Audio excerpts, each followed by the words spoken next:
Olá, queridos irmãos, estamos de volta dando continuidade ao nosso seminário. Adentramos na quarta fase e já falamos sobre insônia, medos que paralisam e vimos a diferença entre fobias, medos e ansiedade.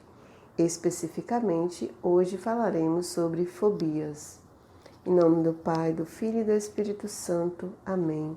Espírito Santo de Deus, dá-nos os teus dons, ilumina nossa mente, o nosso interior e transforma nosso coração em uma terra boa, preparado para colher sementes de vida. Continuaremos em nome do Pai, do Filho e do Espírito Santo. Amém. Já falando sobre nosso assunto, fobia é um tipo de transtorno de ansiedade caracterizado por medo ou aversão persistente a um objeto ou a uma situação, deixando a pessoa em constante estado de alerta, tensa, nervosa, e dependendo da gravidade, a vida da pessoa pode passar a girar em torno do objeto fóbico, chegando a impedi-la até mesmo de sair de casa.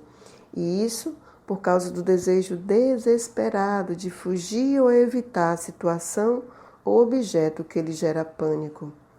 Em outras palavras, a pessoa se torna refém, aprisionada, sentindo-se incapaz de se proteger de algo que geralmente não apresenta perigo real. Existem vários estímulos que podem ser fóbicos, de natureza animal, medo de cobras, cachorro, aranha, baratas, escorpiões, ratos. De natureza ambiental ou natural, medo de água, medo de altura. Existem também fobias relacionadas a procedimentos médicos, sangue, medo de injeção, e também a objetos cortantes, como facas afiadas, agulhas, e fobias situacionais, que é o medo de elevador, de avião, de ambiente fechado, medo de multidão, medo de escuro, medo de julgamentos e de constrangimento. É muito importante saber que fobia não é bobeira. A pessoa que sofre desse mal, ela sente um sofrimento real, uma angústia real no seu coração e precisa ser respeitada. Você que sofre de fobia, não espere mais. Busque a ajuda adequada, mesmo que seu caso seja leve. Procure logo descobrir o que está por trás deste medo. E você, que já está em um nível elevado desse transtorno, não se desespere. Mesmo que você já tenha feito de tudo e nada tenha funcionado, não desista, porque para Deus nada é impossível. Busque um profissional, busque cura interior. Eu sou testemunha, meus irmãos, o quanto que Deus age. Eu experimentei desse poder de Deus na minha própria vida e contemplei a ação dele na vida de muitas pessoas. Certa vez, uma jovem me procurou pedindo que eu rezasse por sua cura interior. Qualquer inseto lhe incomodava, porém, ela entrava em pânico toda vez que via uma barata. E muito assustada, não conseguia matar, pedia ajuda à sua irmã e enquanto ela não visse a barata morta, ela não conseguia dormir. Descendo na sua história, ela lembrou que quando ela era criança, um parente seu morreu vítima de picada de escorpião. Ela cresceu escutando o avô dela falar que escorpião era um bicho perigoso e que ela precisava se proteger. E daí compreendemos que houve uma transferência. Tudo que lembrava o escorpião tornou-se uma ameaça à sua própria vida. E isso tudo a nível muito inconsciente. E sentindo-se indefesa, ela sempre fugia na tentativa de se proteger.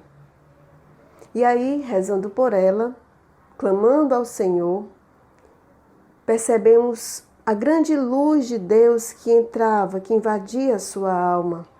E à medida que ia sendo ministrada a cura interior, o Espírito Santo a iluminou e ela percebeu que, na verdade, a sua alma estava em solidão, sentindo-se só. Jesus foi mostrando vários fatos de sua história em que ela sofreu, viveu sozinha. Nesse momento, a voz de Deus ressoou: você não está só. Você não está só. Foi muito forte esse momento, porque a jovem percebeu que, na verdade, o seu maior problema não eram os insetos, mas a solidão, o sentir-se só, o sentir-se desprotegida. E aí, como diz no Evangelho, aconteceu um grande milagre. E como Jesus bateu na porta de tantas pessoas, naquele dia bateu na porta do coração dela. E quando ela permitiu que o Senhor entrasse, segurasse na sua mão, ela ganhou força. Sua mente se abriu e ela percebeu o real tamanho do escorpião e de todos os insetos. Ela descobriu a raiz.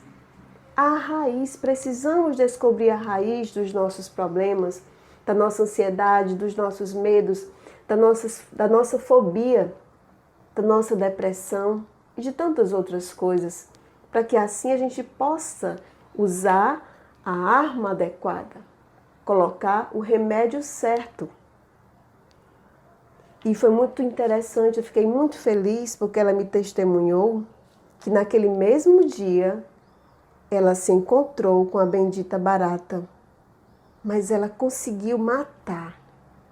E percebeu que, na verdade, ela nem precisava matar, porque a barata estava apenas no lugar dela, vivendo.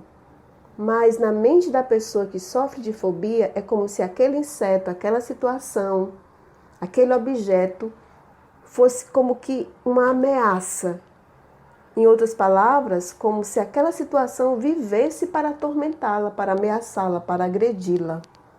E isso faz com que a pessoa se dobre em si mesma e viva tensa.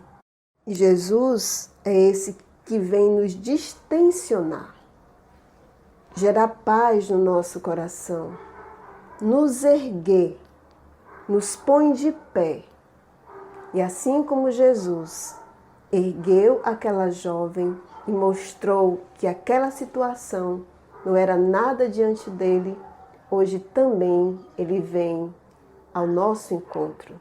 Ele vai ao teu encontro.